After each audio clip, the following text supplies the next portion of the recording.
CPU stand for central processing unit. ये computer का main component होता है जो कि सारी प्रोसेसिंग कंप्यूटर के अंदर की करता है। प्रोसेसिंग यानी सारे काम। हमने पढ़ा है कि कंप्यूटर हमारा इनपुट प्रोसेसिंग आउटपुट साइकिल पर वर्क करता है। तो इनपुट हम देते हैं यानी इंस्ट्रक्शन कंप्यूटर को हम देते हैं इनपुट डिवाइसेस की हेल्प से, और आउटपुट हमें आउटपुट डिवाइसेस की हेल्प से मिलता है। और जो प्रोसेसिंग वाला पार्ट है वो प्रोसेसिंग डिवाइसेस करती हैं, जिनमें से ऑलमोस्ट सारी प्रोसेसिंग सीपीयू करता है, यानी सारे काम सीपीयू करता है। जैसे हमारी बॉडी में ब्रेन सारे काम करता है, बिना ब्रेन के एक इंसान यूजलेस होता है। यूजलेस नहीं बट वो किसी टाइप का कोई भी काम सही ढंग से नहीं कर पाता, उसी तरह सीपीयू भी कंप्यूटर के सारे टास्क को हैंडल करता है, इसीलिए इसे ब्रेन ऑफ द कंप्यूटर भी कहा जाता है। सीपीयू के मेन 3 कंपोनेंट्स होते हैं। पहला होता है एएलयू, जिसे अर्थमेटिक लॉजिक यूनिट कहा जाता है। Second is CU control unit and third is MU memory unit.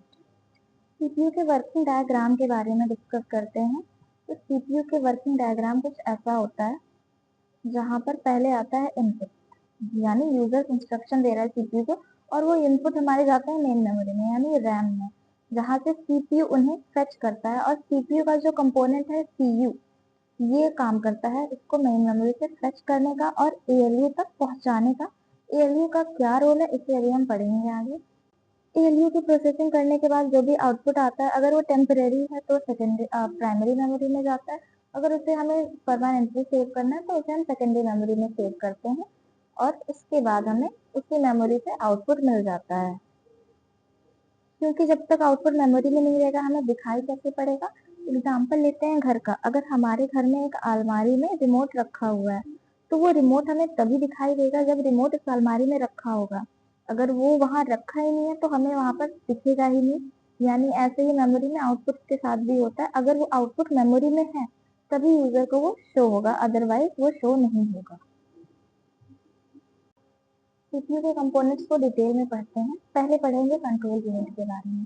तो कंट्रोल यूनिट के नाम से समझ में आ रहा है कि ये कुछ कंट्रोल कर रहा होगा, यानी एक ऐसा यूनिट जो सारी चीजों को कंट्रोल करे।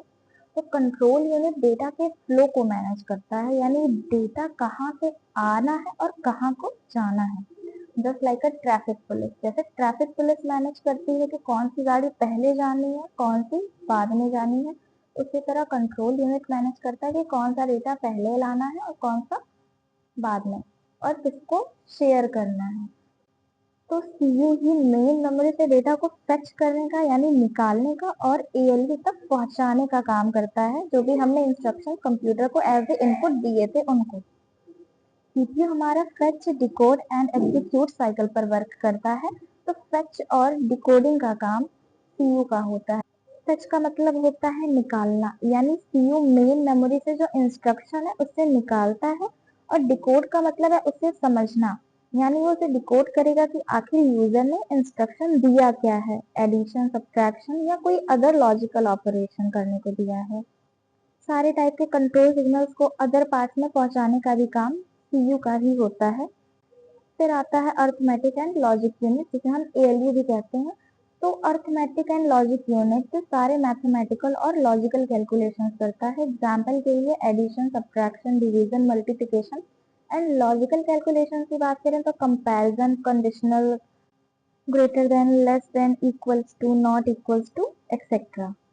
फिर है मेमोरी यूनिट। मेमोरी यूनिट जो हमारे डेटा को या और इंस्ट्रक्शन को स्टोर करे बिफोर एंड आफ्टर प्रोसेसिंग, यानी प्रोसेसिंग से पहले इनपुट दिया हमने, और इनपुट जो हमने दिया वो भी तो कहीं सेव होना चाहिए।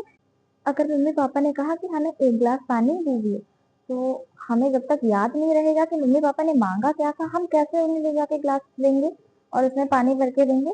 इसी तरह जब तक सीपीयू को याद नहीं रहेगा कि डेटा क्या मिला है, यूजर ने क्या कहा है, तब तक वो प्रोसेसिंग नहीं कर पाएगा। और यहाँ पे डेटा को होल्ड करने का यानी स्टोर करने का काम जो है वो मेमोरी यूनिट करती है बिफोर एंड आफ्टर प्रोसेसिंग, यानी आउटपुट जो आएगा उसको भी स्टोर करने का काम मेमोरी यूनिट ही करेगी।